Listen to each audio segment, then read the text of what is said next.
Floor 13 doesn't exist. I had just moved into the apartment building a week ago, and although everything seemed normal during the day, there was one thing that immediately stood out to me, which was the fact that the elevator panel skipped directly from floor 12 to floor 14, as if the number 13 had been deliberately removed.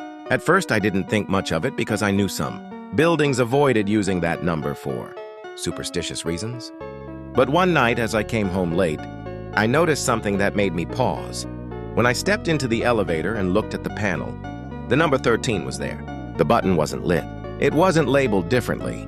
It was just there, like it had always existed. I stared at it for a moment, wondering if I had somehow remembered it wrong. But before I could think too much about it, the elevator doors closed behind me. Without really knowing why, I pressed it. The moment I did, the elevator began moving. But instead of going up smoothly, it suddenly jerked, and the lights flickered briefly as if the system had glitched. The digital display changed. 12? Then it hesitated, and slowly switched to 13. The elevator stopped. The doors opened, and what I saw on the other side didn't look like a normal floor. The hallway beyond the elevator was dimly lit by a single flickering light, and the walls looked older than the rest of the building, as if this floor hadn't been maintained for years. And for a moment, I considered pressing the close button immediately and leaving. But something about the silence pulled me forward. I stepped out. The air felt colder, heavier. The elevator doors closed behind me without a sound. I turned around quickly and pressed the button to call it back.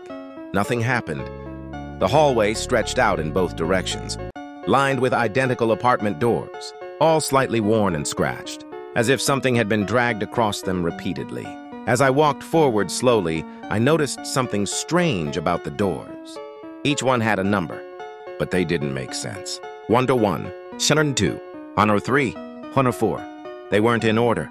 They weren't even from the same floors. It was as if this place didn't follow any normal rules. Then I heard something, a door creaking open somewhere down the hallway. I froze. Slow footsteps followed, dragging, uneven, coming closer. I looked around, but there was no one in sight. Then one of the doors near me slowly opened, and someone stepped out.